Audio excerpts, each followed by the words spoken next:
The Mayo Experience. Mayo Experience. Mayo Experience. Mayo Experience.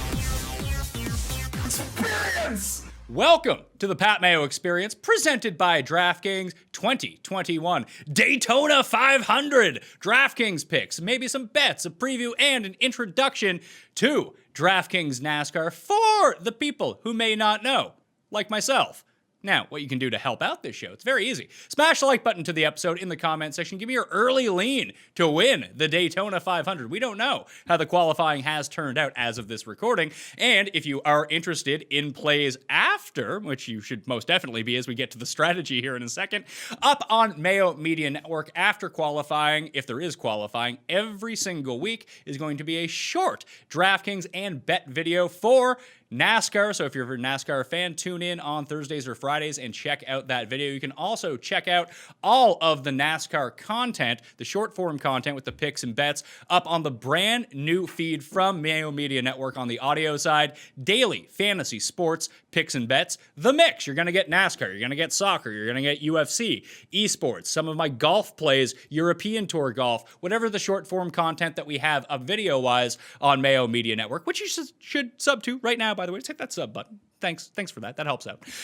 You'll find up on those audio feeds as well. And there's a special giveaway for anyone who subscribes to the podcast on Apple Podcasts. So once again, daily fantasy sports, picks and bets, the mix on Apple Podcasts. Leave a 5-star review, something you enjoy about said podcast, even if you're making it up. And then leave your Twitter handle or email address, and you are in a draw for 100 American dollars. I'm not going to skimp out and give you Canadian dollars or Monopoly money or something. You get American dollars for this. We were releasing the winner on Monday's Pat Mayo Experience with Jeff Feinberg breaking down Riviera for golf. So please go do that now. Help out the show. Daily fantasy sports, picks, and bets. Joining me on the line, his return to the scene now of fantasylabs.com at Rotodoc on Twitter. One of the best to do it in the daily fantasy NASCAR space. Nick Giffen, what's going on, man? Hey, Pat. Thanks for having me on. It's good to be back in the scene. I had a couple little off years here, some things going on in life, but I'm ready to go. Daytona 500, the Super Bowl of NASCAR, as they call it. It's going to be, oh man, I'm excited. Yeah, it's funny how you lead the season with the Super Bowl. So you go Super Bowl to Super Bowl when you go in between sports. Here's the thing. Jeff Ratcliffe from FTNdaily.com, FTNbets.com, FTNfantasy.com is on the line. You're like, I see Jeff Ratcliffe on Sunday mornings on CBS Sports talking about football during football season. This is a NASCAR show, Pat. What's going on? Jeff, I think it's time to finally reveal what you do in the football offseason. Yeah, well, it's still football. Don't get me wrong there. There's actually two NASCAR people on that CBS show because Kyle Long, former NFL offensive lineman, is a huge NASCAR guy. So during the breaks, we're always talking shop there. But, previously I worked for a company that was solely football, so I really couldn't do anything else. But now that I'm with FTN, we could spread our wings a little bit. And I love DFS NASCAR. I know there are some people who are going to look at this and be like, really? NASCAR? Really? Yeah, really, buddy, really. And here's why. Unlike basketball, unlike baseball, where you have to grind every single stinking day, you have the pacing of a football season with NASCAR. It's kind of like PGA, how you have that 1 week of pacing essentially every single week. It's a build up to the weekend. You can do your research. You can build your lineups. You can rebuild your lineups. I love that aspect of it. And I also do find that from a projection standpoint, you're never going to be able to project wrecks, of course. But from a projection standpoint, drivers tend to drive similarly on certain tracks. Of course, there are the best drivers out there who are going to be great on any track, but there are certain drivers who excel on certain styles of tracks. So I do love that aspect of DFS NASCAR, and I'm excited for another season here. Yes, Super Bowl at the beginning of the year. It's not really the Super Bowl. It was at the beginning of the year, but it is the biggest race of the year, no doubt about it. Well, let's jump into some of the strategy because as many people out there know who listen to the show are probably like me, don't know a whole ton about NASCAR or any of the strategy that goes behind it. So I'm here to absorb some of this knowledge about how I can put this to good use. There are huge DraftKings tournaments this weekend because, like you guys said, that the Daytona 500 is the largest race of the year. And you can check out Jeff's work, again, ftndaily.com, ftnbets.com. You use code Mayo. You get yourself a discount off that package too. But Nick, what do people need to know about this? Because I see you and I see Jeff and I think to myself, what do you guys have in common? Oh, you know how to do the maths. You guys have an advanced level of understanding of projections and math. Why is it that math people are gravitating so much towards NASCAR? Well, I think for a couple of reasons. One, NASCAR actually has a lot of data. There is something called loop data, which is where NASCAR records every single lap and they can get the driver's average speed every lap. They can get number of laps led, which driver ran the fastest lap on a particular lap. All of this data makes it so good for number crunchers like Jeff and myself.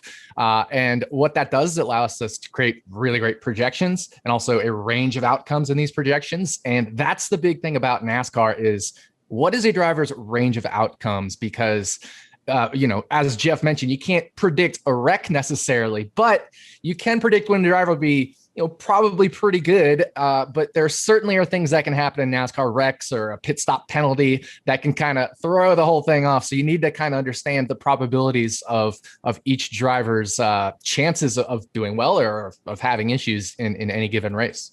So, Jeff, if we're just starting, I'm looking at the screen right now. I'm looking at the pricing for Daytona 500. Obviously, we don't, again, know what the qualifying is going to be, so where the players are starting or the drivers are starting, and obviously that's going to make a huge difference once we get down to the DraftKings scoring. But when you set out your process of how to start with everything, do you just run the projections and input everything in and take a look at it and be like, all right, that's my starting point? Yeah, I do think that's the way to go. Let's be clear. I am not as advanced as Nick. I do have an advanced degree, but it is not in anything quantitative. I was a qualitative researcher before this crazy tangent that my life has taken here into this job. I have a PhD in cultural anthropology. That is as far on the qualitative end of the spectrum as they come. So a lot of ways, like I consider myself to be like one of those guys who is self-taught on guitar. I'm self-taught in Microsoft Excel. I know Nick does a lot more advanced stuff there, but yes, I have several data points that I've tested through regression analysis that I then put into my model, and then I spit out numbers. Now, there are some instances where you can run into some challenges. There are a lot of young drivers who come, and we do have data on them from, say, the Xfinity, the league below. If you're not familiar with NASCAR, it's right below the Cup Series. But that really isn't necessarily translatable, especially if they're running in some of these lower end teams who don't quite have the equipment of the top teams out there. So there often is, I often talk about projections for football as there's an art form to it, right? It's sort of autopilot, but when you're on autopilot, you don't want autopilot landing your plane and taking off your plane. There's about that 10% there that the pilot has to do the work. So with projections, with the model, there is some manual work that goes into it, and you do have to make some tweaks based on what you know about the drivers. But generally speaking, yes, starting spot. And where I often say for football, maybe it's 70% of my process. For NASCAR, it's probably more like 90% of my process is the projections, and I just lean heavily into them. Well, it's funny you say that because I kind of do this with MMA versus like football, where I know less about MMA and UFC DraftKings and betting on it. I know the resources that I like to go to and the people to listen to absorb the information. And I feel like, and then I can run the numbers along with it, but I feel like I'm better at that than me just kind of going to do everything. Do you feel like you may have a better ROI in NASCAR than in football because you're not necessarily overthinking it? Well, I know I have a better ROI in NASCAR, as weird as that is. Yeah. I don't think that I've ever had a single big takedown in NFL. I've come close a couple times. I'd have to go back through the years, but I really don't think I have. I've had like 4th or 5th place finishes, which, as we know, are not the same as finishing first. Last year, I had multiple takedowns in NASCAR. And that was post-COVID with all the weirdness that was going on there. You mentioned if there's qualifying, there are going to still be races where there isn't qualifying, and we dealt with that last year. So yeah, I know that for a fact, and maybe you're right here. There is something to kind of just shutting the brain off for a minute and just rolling with what the numbers tell you. I know that subjectivity comes into play, especially with football for me, because I have my takes. They're really strong on certain players, and they can ultimately shape what I do building lineups or season-long fantasy football, or even to a lesser extent with prop betting. Nick, would you say that Jeff's point about the lead up to a race all week and then it happening, especially like would take like 3-4 hours for a race to happen, you can see a result. Do you think that it is more akin to like DraftKings football and DraftKings PGA in the way that people can actually play it, where it's not an everyday grind, that maybe that's just more appealing to a lot of people? Oh, absolutely. Especially during the COVID period where as Jeff and you all have mentioned, there isn't qualifying for a lot of these races. There also isn't even practice for a lot of these races. One of the big pieces of data we often use is practice data, where they'll, maybe the day before, 2 days before the race, they'll practice on the track and try to fine tune their cars, and the driver will get used to the track again. They aren't doing that as much now under the COVID pandemic protocols. They're going to have 8 races with practice this year. So that gives you a whole lead up for a whole week to just kind of be like, all right, here's this driver. Let me analyze how he does at this track. I'm not worried about practice speeds. It's not heavy hitting everyday stuff. And you can kind of take it at your own pace throughout the week. And I very much think it's like PGA. You have tracks in NASCAR and you have courses in PGA, and a driver can be really good at a track, or a golfer can be really good at a course, and also the correlated courses and correlated tracks. So it's very much akin to PGA. I will say the one difference is, and Jeff mentioned this, driver may have really bad equipment. You're not going to find a golfer going out there with like a wooden club or something. I see you say that, but I remember Vaughn Taylor won Pebble Beach one year where like his clubs didn't show up. He was using like a caddy bag to walk around. He still ended up winning. But yes, the equipment is not going to differ by and large from the very top of the field to the bottom of the field in golf. So as it pertains to qualifying, obviously Daytona 500 is going to have 2 races that determine the qualifying for the race on Sunday. But then it seems to me like there's only 8 races all year right now that look like they'll actually have qualifying. So the ones that don't have qualifying and lap speed to determine the starting order that week, how is that going to work? Well, it's basically they're going to have a formula to determine the starting order. So last year it was based off of a driver's finish in the previous race and his speed during the race and his standings, and it'll be kind of a similar formula this year. So we'll know the qualifying lineup pretty early in the week, which will give us a chance for people like myself to run our projections and our models Tuesday or Wednesday in the week, and then they can just sit there all week and you can play around with them and figure out what works for you. So that's pretty much how things are going to be set, and we won't have practice. They're just going to show up and go through the inspection protocol, make sure their cars are legal, and then they're going to race. So, Jeff, when you said you had some success post-COVID when there wasn't a bunch of qualifying. What stands out to you about why that could be a bigger advantage? Like, you get to run your projections early, obviously, but does that favor certain drivers knowing that they're going to start higher in the grid, or does it favor some of the drivers in the back, DraftKings-wise, knowing that they can make up a lot of laps if they project well? Well, yeah, it often is the other way around. Not the guys who are starting up front, but the guys who may have performed well the previous week, and because of that are really towards the middle. So we would have a reversal of the top 20 in a lot of races. Not every race last year. They didn't do it every single time, but that creates that place differential advantage that sometimes gets overlooked. People gravitate towards big names regardless of the sport. It's always my warning against doing that in football for prop betting, because usually those are the players you have the least advantage on, the big name ones. So in this instance here, though, a lot of people gravitate towards the big names and then sort of overlooking the fact that place differential can be a big factor. Looking at Daytona, that's plate track races, that's the massive factor, because there's going to be a wreck. There's probably going to be a massive wreck at the end of the race. It always seems to happen that way. And so you want to really load up on guys in the back. But I would not recommend that for every single race. I would not recommend that for the duels, for example, even though it's on the same track with the same drivers. only a few days before, those are going to play out very differently. So you do have to know the nuances of each of the races and then apply that strategy. Are there races where you want multiple dominators? You want 3 dominators? You want 2 dominators, guys who are going to dominate the entire race and lead a bunch of laps? Are there races where you want to load up on place differential guys? There's so much to it, and knowing those intricacies of each track is really key. So, Nick, with just kind of building off what Jeff said, where do you think that people have the most problems in identifying how this is actually scored and how it translates into DraftKings points? Because I can just equate it to golf very easily because that's how I'm trying to wrap my mind around this, is by comparison, that there are some players on the PGA Tour that you always go after because they make a lot of birdies. They might make a lot of bogeys, but birdies are worth so much more than the minus that bogeys come, that even if they finish in, let's say, 35th place, they might actually score top 10 for the week in terms of DraftKings scoring. Are there racers like that in DraftKings NASCAR that, yeah, maybe they don't win the race, but all of a sudden, like, they have a lot of these secret value points?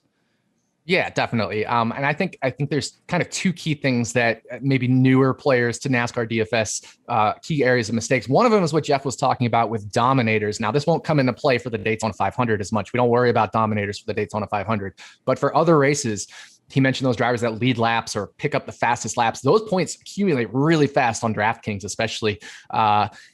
You need to nail the correct number of dominators. I see lineups where they don't put any drivers in with it, or that have any dominating potential, or where they'll try to stuff like 4 dominators in and then have 2 back markers, and you only need 1 or 2 dominators maybe in a certain race. So it's not adjusting to the track, as Jeff said. And the other thing is ignoring starting position too much. You still do need to pay attention to starting position in every race.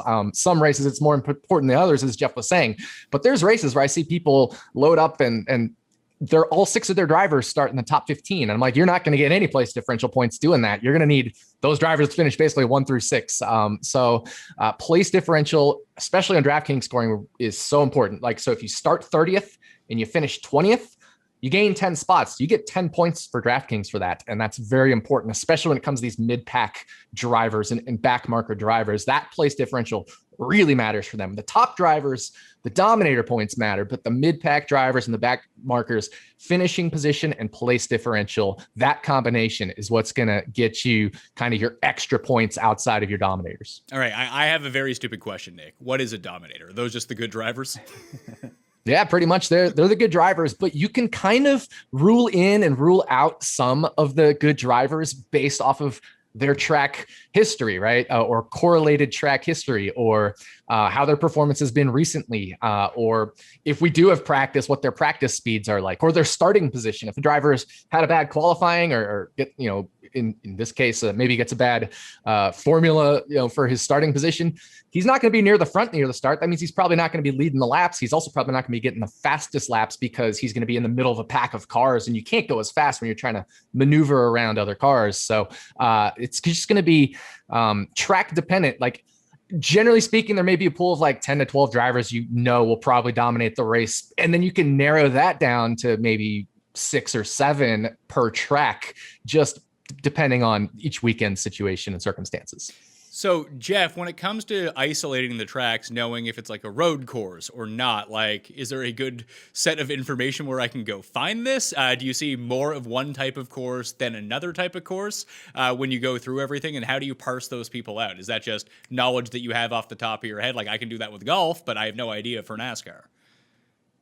Well, I mean, there are certain drivers on certain tracks, like Chase Elliott on a Roval. It's we just saw the Roval, so it's a mixture of a road course and they partially drive on the oval. So at Daytona, for example, there's the Charlotte Roval as well. Like, Chase Elliott's just unbelievable on that. Now, granted, he did crash out at the very end of the Clash race, but still.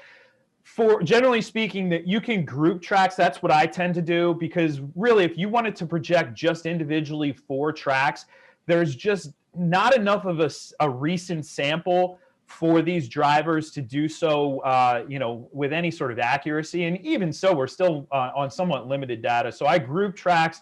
I actually have 7 different track groupings in mind. I know people will have more, some people will have fewer, but you can, certain tracks are similar. Like Talladega and Daytona, I have grouped together. Now, Talladega isn't exactly the same as Daytona, though. And if you just blindly took projections, you wouldn't take that into account, where certain guys are going to run a little bit better at Talladega because of those subtle differences. So you do have to know that there is lots of data out there, as Nick had mentioned earlier. I mean, you can get the general place data on most sports data sites, like, the freebies out there of the world. But really, if you wanted to do this on your own, if you're somebody who might be a little bit more Excel inclined, or even further, you can do some other cool stuff with data.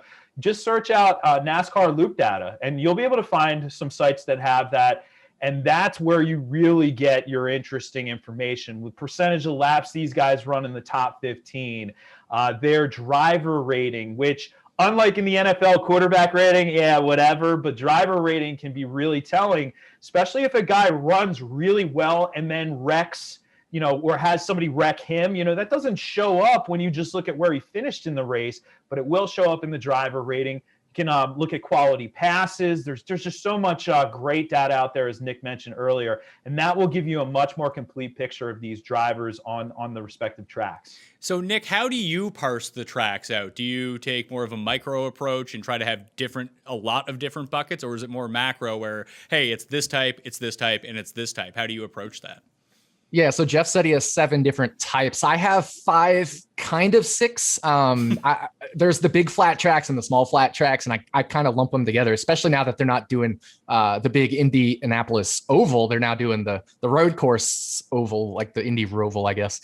But so I kind of have 5 groupings, and I actually also have a correlation coefficient for each track. How well does each track correlate to another track? And I use things like the banking, the distance, the width of the track, the age of the surface.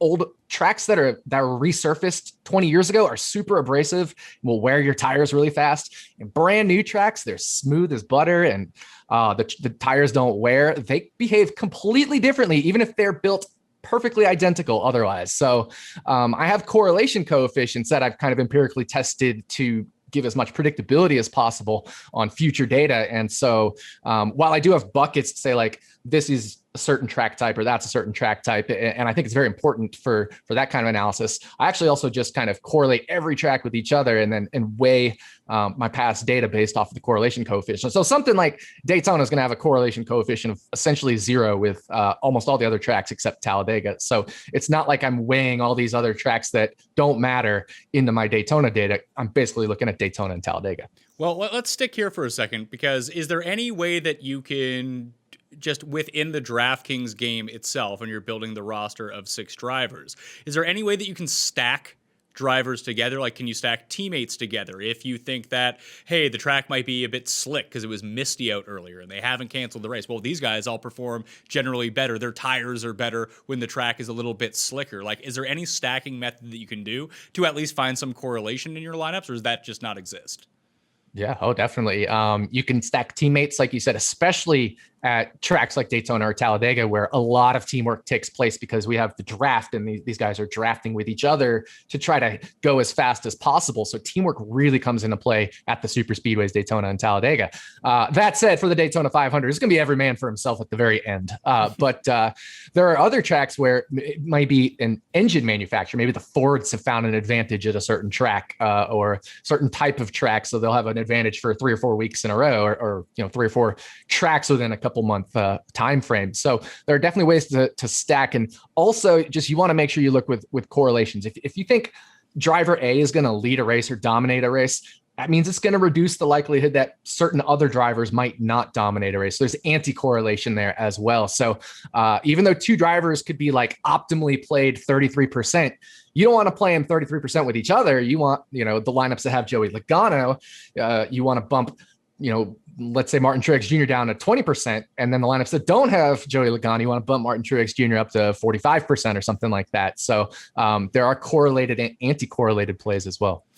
Jeff, have you found that the track crossover and the track correlation is a real thing? Because this is a debate we get into with course history in golf? Does it exist, or is it just something that pops out in your mind? Because if you see one guy, oh, he won back-to-back years here, like he might miss the cut the next 8 years at the course. It could have just been 2 isolated one-off years, because you only see it once a year. That, you know, it's a very small sample, it's a very micro sample, that it might not be telling you exactly what you think. But do you think that there's enough long-term data to see either track history or correlated track history with drivers? I do think there's enough long-term data, especially with certain track types, that, you know, again, you're seeing some of the veterans we've seen, these guys racing on these tracks 2 times a year for 10 years.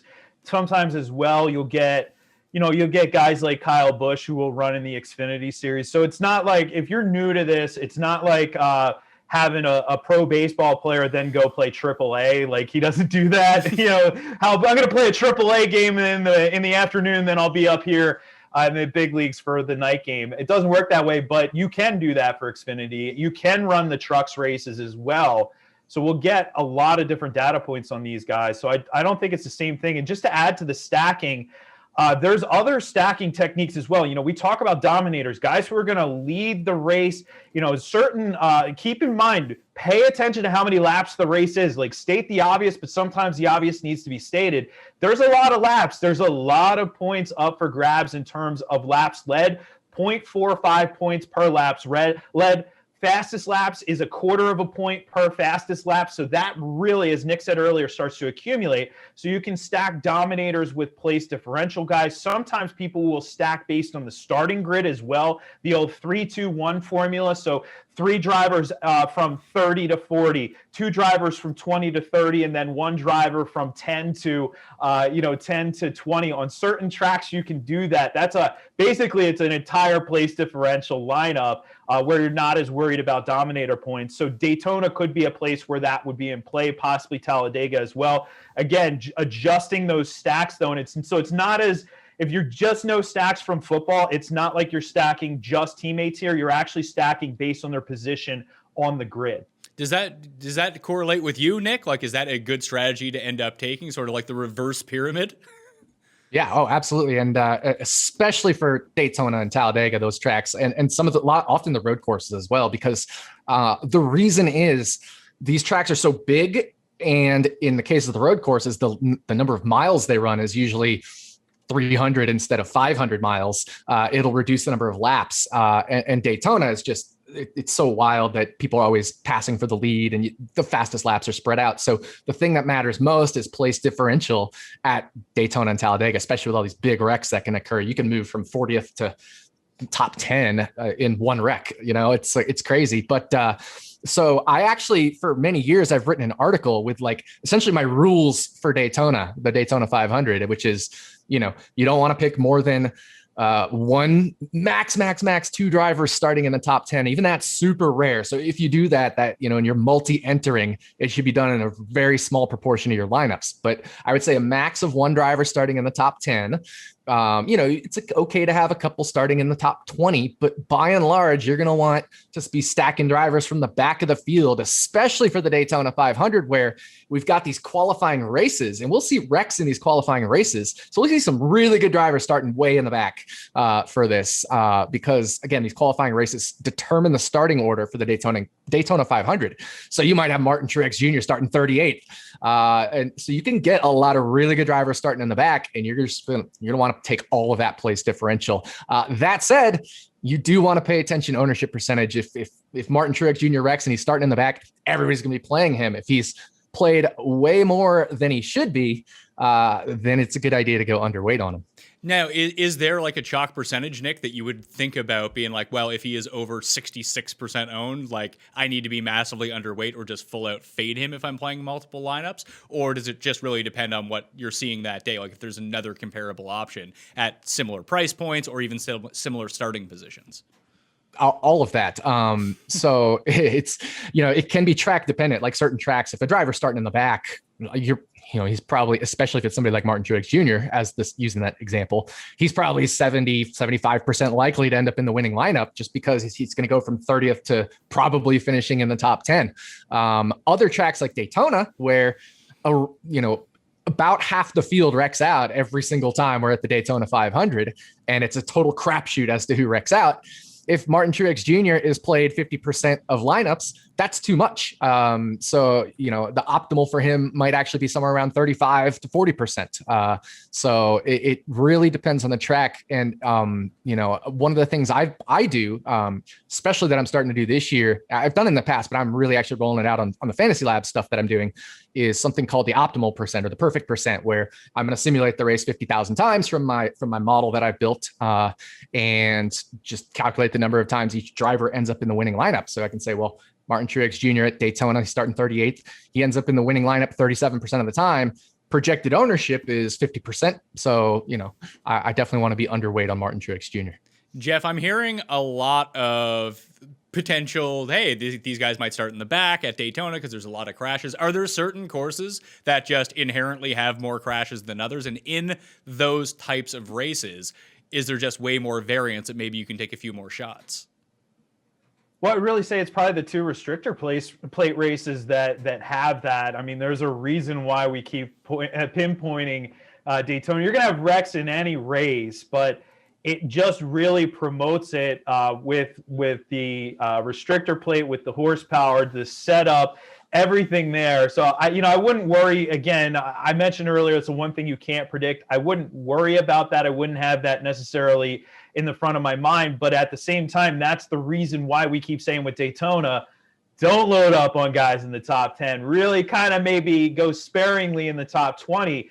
And then outside of that, because that's all that place differential points that you're going to be accumulating there. The other thing that to go off of what Nick was saying with ownership, you can use leverage to your advantage as well. Like if there's a guy, he says Truex, I'll go with Truex. If Truex, we think he's going to be 50+% owned, there is a lot of leverage in crafting lineups that don't have him, and you can use that to your advantage because if Truex racks out, those 50% of lineups are dead, and now you don't have to compete with the entire field. You're only competing with half the field at that point in terms of the lineups. So keeping that in mind and building lineups specifically for that reason is a big time strategy of mine. Well, Nick, it does seem like there's a lot of variance with these wrecks and that they can take out almost anyone in the field. It's like, starting Alvin Kamara in football when he gets hurt on the first play. It's like, well, my lineup's dead for the day. I'll see you next week. So when you're picking tournaments to play in, obviously everyone wants to play in, the big one, the $1 million guaranteed, $200K to first place on DraftKings. That would be great to win. But if you're playing this every week and you're trying to be profitable doing it and playing GPPs, are there single entries or three maxes you can look at? Because with the way that you guys are talking and based on the math that goes behind this doesn't seem like a sport where you want to fire single bullets off. Yeah, I mean, it's definitely tough to be a single bullet entry in NASCAR just because, as you said, it's so hard to predict. We can't predict crashes. We can't predict blown tires. We can't predict pit stop penalties. We can't predict any of that stuff. It's unpredictable. There's no way you can say, this guy blew a tire. Well, that was a terrible pick, Nick. Like, why did you pick this driver? It happens, right? It's just the nature of the sport. Just like you can't predict Alvin Kamara blowing his knee in the first play of the game. So these things happen. So it does make it tough to single entry or three max, but I do like the three max because people tend to gravitate towards the plays they think are safer. So you'll see a little bit more chalk in the three maxes. And so I like going a little more contrarian, even more contrarian in the three maxes. Now, of course, in the big tournaments, it also pays to be contrarian and find some good low end plays and mix and match those in good ways. But in the three max, I actually find people like to be a little safe because they only have one or three shots, in the single or three max entries. All right. Well, Jeff, before we dig into Daytona and just get some early leans on everything, is there anything else you think people should know about playing DraftKings NASCAR or even betting on NASCAR for that point that may like, listen, I don't know. I don't exactly know what I do. I feel like I'm getting a good sense of what I should be targeting, how I should be constructing lineups. Is there anything I'm missing here, do you think? No, I don't think there's anything major. Unlike football, I'll be honest, I'm aiming to be profitable every single week in football. Football is my thing, so of course I am. Hold on, how does that work out? Does it work? Well, in player prop bets, not necessarily, but this year was pretty solid. 15 out of 21 weeks, so I'll take it. Well over half there. You can't have that same mindset though when it comes to NASCAR. I'm almost looking at it like, because of that variance we've talked about here, that has to be factored in. And if you have a bad week, you have to realize that. So I think you have to budget accordingly. I know that some people will look at PGA in a very similar way, where you're not necessarily trying to, hit your win bets, your outrights every single week. You're hoping that you will, but realizing obviously that that's a little bit far-fetched. I think it's a lot easier for me in football than it is in NASCAR to be that consistent because I guess my variance is spread out. Maybe that's why I view it the way I do. People will they'll laugh a little bit when I say I put in 250 player prop bets a week, but I do because I think I have an edge on 250 player prop bets a week. I don't have that edge in a NASCAR race. I only have a few bets that I'm going to play. And realizing that, I also have to be careful with how many units I'm playing on each of them. If I'm betting outrights and I'm betting a full unit every single outright, I'm going to go broke pretty quickly. So you have to be careful with that, monitor that, and then also just be realistic with your GPPs. Sometimes it just doesn't go your way. And there's nothing worse than when that crash happens early. You're overweight on somebody. You think you got the great read on the race, and then boom, something happens. The engine blows up or whatever. They're in the wall. And your day's done. I mean, you just have to realize that, and those are the breaks. Nick, what are proper expectations for this? I like Jeff's point about like golf betting. Like I bet, a bunch of outrights every single week. And basically in order to be profitable in golf, because I'm not playing the guys at the top of the board, I usually start at 20-1 and beyond. Like last week we hit a 55-1 golf winner. I mean, that basically carries me for the next 5 weeks in terms of how much money I'm actually putting in and betting. In terms of betting and on DraftKings for NASCAR, like what's a realistic expectation? Because you can fall into a trap because it's only once a week. So football is this way, golf is this way, MMA is this way, NASCAR is this way. Like if you have a bad process in baseball and you're losing consistently for 2 straight months, there's a baseball slate every single day. You get a large sample of that. Even in hockey and in basketball, where it is every single night, you actually have a sample size of like, hey, I'm not doing this right. I need to change something because you have 60 slates worth of data. We're just not going to have that for some of these other sports, NASCAR included. So how do you know if you're doing well or not? Like, are you running into bad luck, bad variance, or are you just bad? Yeah, no, that's a great question. One of the things that I would say is watch the race, first of all. Second of all, look at the data from the race. Was your driver that you bet to win, if he was 50-1 and he had the 5th fastest average green flag speed and he was running near the front of the whole race, that's probably a good process. That's probably a good bet, even though he didn't win the race. Or was the favorite you bet, dominating the race and got shuffled out on a yellow flag that caused really crazy pit stop stuff at the end? Like, that's a good process. Now, did you bet Denny Hamlin at 7-1, as one of the favorites and he stunk up the joint? That's a little bit different. You know what I'm saying? So you really need to be honest with yourself. There are times, I lost because I was unlucky. And there are times I lost because I just made a bad bet. And you need to be honest with yourself. You need to study the race. You need to study the data from the race because you're not going to win every time. And when you don't, you need to separate, I was just unlucky again. Sometimes you can be unlucky and your driver finishes, or not unlucky. Sometimes your driver can finish second. You think you're unlucky, but you still actually made a bad bet. Just he got lucky to finish second in some ways. So you really need to understand the race and the data behind it. So that's what are the expectations? You're not going to win every week, of course. My motto, especially in DFS, has always been lose small, win bigger, or win big. I tend to have 2 or 3 losing weeks for every winning week I have. That's just the way I play. I try to construct my portfolio so that there is some hedging going on, so that I don't lose too much. But then when I do hit, I'm going to hit big. So that's just the way I tend to play as a DFS player. Well, it's funny that you say the separation between was this bad process or was I just unlucky. I take a very critical method of how I look at my lineups, and I can tell you that I've been unlucky for 427 straight weeks. It sucks. One of these weeks, it's going to turn around for me. I'm just feeling it when it comes down to it. Let's talk Daytona, though. Obviously, again, we don't know what the qualifying is as of this recording. But, Nick, when you just go into this race, is Daytona a spot where the favorites do well, where a long shot winner can happen? Like, when you just think about it coming in before you start anything, what preconceived notions do you have in your head about how to play DraftKings this week or even how to bet this week? Yeah. So as far as DraftKings or race winners, even just in general, I wouldn't say anybody can win Daytona, but certainly longer shots can win. We saw Trevor Bayne win the Daytona 500 in his first ever Daytona 500 start in 2011. He was, quite a mid-pack driver then. We've seen other drivers, Jamie McMurray's win, and he's not necessarily a favorite in most weeks, but at Daytona, he's actually really good. So there is certain, we do say like pretty much any driver can win Daytona. It's not quite true. There's a few junk cars, maybe about 10 or 12 junk cars. And then the rest actually have realistic chances to win. Some more realistic than others, but I wouldn't be surprised to see Austin Dillon win the Daytona 500 like he did a couple years ago. I wouldn't be surprised this year if Eric Jones won the Daytona 500 in the Richard Petty Motorsports car. He just switched from Joe Gibbs Racing to Richard Petty Motorsports. So it doesn't surprise me to see surprise winners, but Denny Hamlin's won a couple years in a row. Joey Logano's won the Daytona 500. Kevin Harvick's won the Daytona. We see the big names win it as well, and they do so more frequently. And so that's why, when we see the odds posted on betting sites, that's as they are. So my preconceived notion is, anything can happen.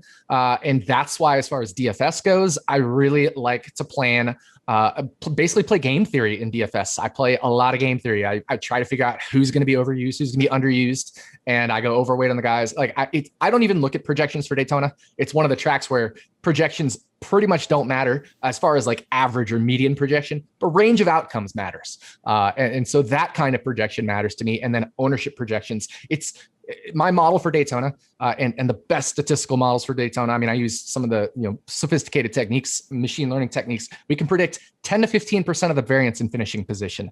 So that means 85%, 90% is unexplainable at Daytona. But what we can predict is human behavior. Who's going to pick what drivers, and I can get 80, 85% accuracy on ownership percentage projections. So I very much try to rely on ownership percentage projections for the Daytona 500. So Jeff, going into this week on DraftKings right now, the highest price player above $10,000 is going to be Denny Hamlin at $10,400. And then we have Elliott, Brad Kulowski, probably butchering that, Blaney, and that's it. So you have four guys above $10,000. When you're constructing your lineups, because some of the drivers even go down to like $4,500, you probably don't want to take those guys, I'm assuming.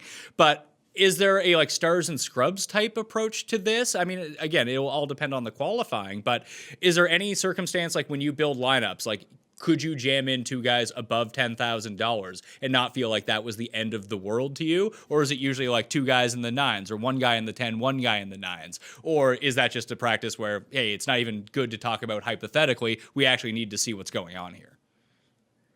I think with this race, we definitely need to see what's going on more so than anything, because, hey, if two guys over 10 are starting back at like 32 and 35, then yeah, they're going to be pretty widely owned even at their high salary. And I do think Nick's point to game theory makes a lot of sense there. Those guys being highly owned means I'll probably be underweight on them. But we won't know until we get there. The one thing I will say, though, is, we have that psychological aspect of people wanting to use all or most of their salary. And this is a race where I don't think that's what I would recommend.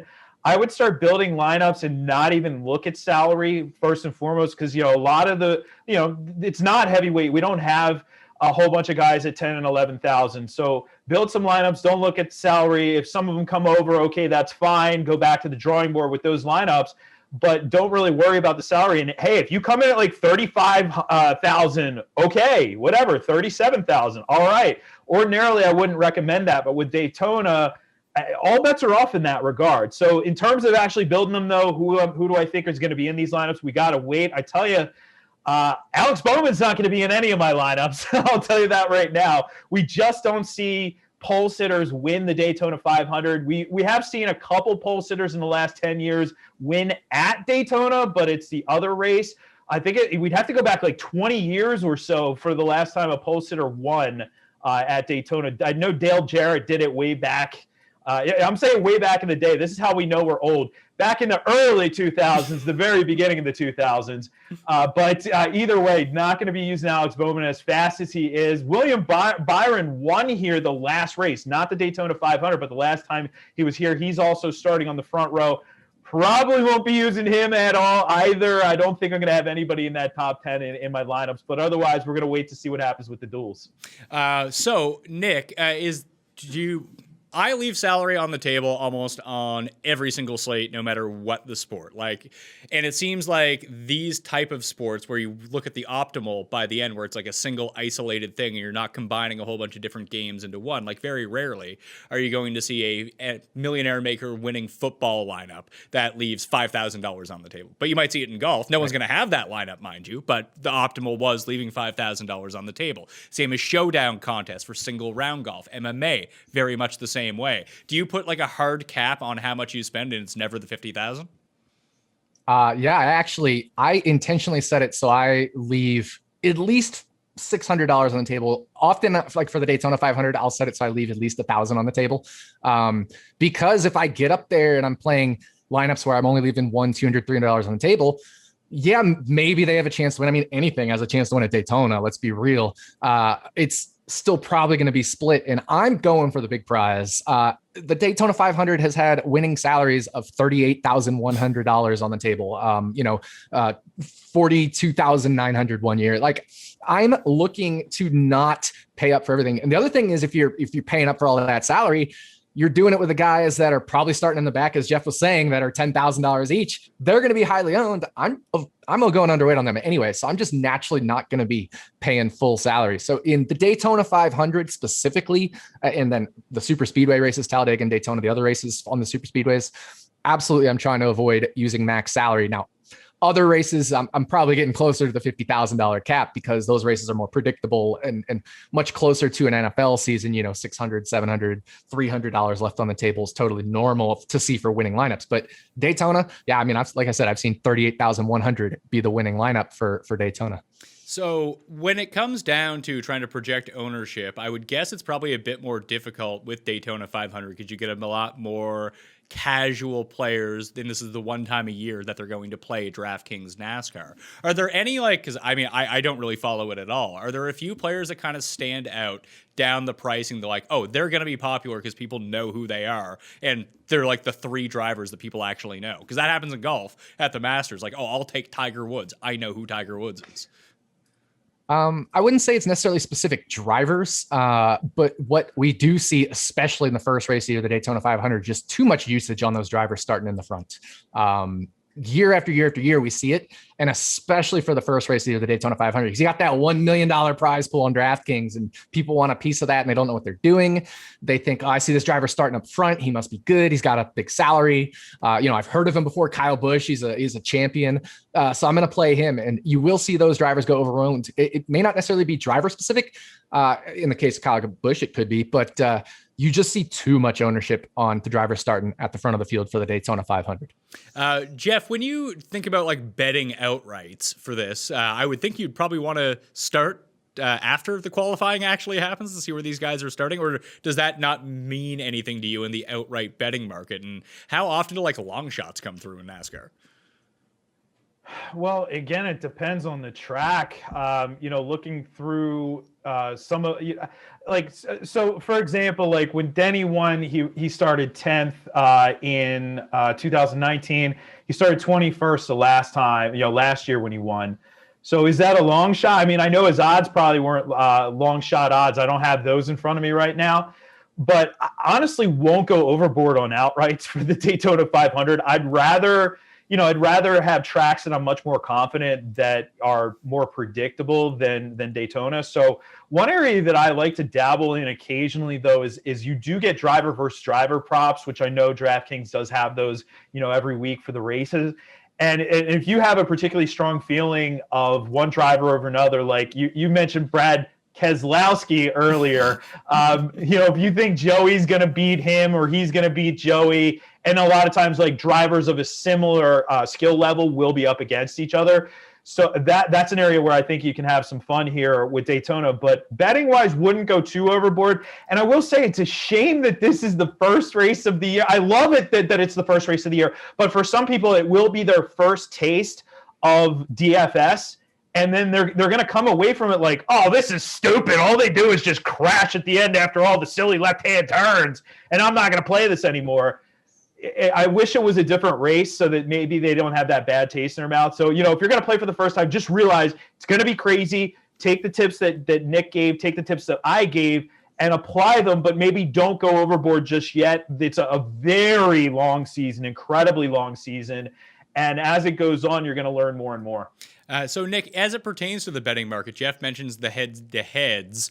I think I've tailed you on a few of those over the years and been pretty profitable on them. But as it pertains to the outright betting market, do you feel yourself betting more like top 5 finishes or playing the head-to-heads rather than just betting on a racer to win?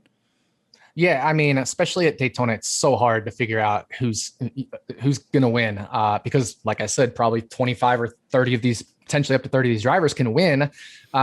You're either going to have to make a lot of bets and hope one hits and cut it. It would have to be a lot of longer shot, medium to longer shot bets, or you can make very few outright bets. Me personally, I like to probably take one medium and one kind of upper medium shot bet. I tend not to bet favorites at the Daytona 500 just because, like I said, so many people can win. And I will look at top 10, top 5s because that's so much more, I wouldn't say predictable, but essentially if they avoid the carnage and half the field's wrecked out, they only have to beat half the other drivers to get a top 10. So, it's a lot easier to kind of project top 10 finishing ability than it is to just nail one winner. All right. That will do it on the Pat Mayo Experience. If you want to check out the full NASCAR breakdowns, you can find that up on Mayo Media Network after qualifying, if there is no qualifying, a bit earlier in the week as we go through it, from Jeff and from Nick. Jeff, what NASCAR content are you going to be providing over at FTN this year? So we'll have the projections already up, including, and I don't know why I do this to myself, projections for trucks and Xfinity, but no write-ups on those. Thankfully, we'll have some other folks who will give you some content there. But from yours truly, each week I will do a write-up on the race, break down my strategy for the race. So a full breakdown, drivers I'm going to be using, overweight, guys I'm going to fade, that sort of thing. So you can definitely check that out over at ftndaily.com. At ftnbets.com, I will have my bets for every single race.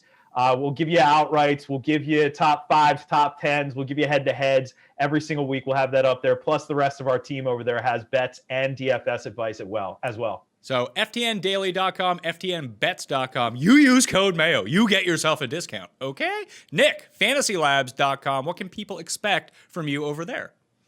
Yeah, so I'm going to be doing projections for every single Cup race this year, including the special events like the All-Star race, the duels, the Clash, and for the regular season races, that's going to include ownership percentage projections, floor and ceiling projections, perfect percent projections. So, the percentage of the time they'll end up in the optimal lineup according to my simulations.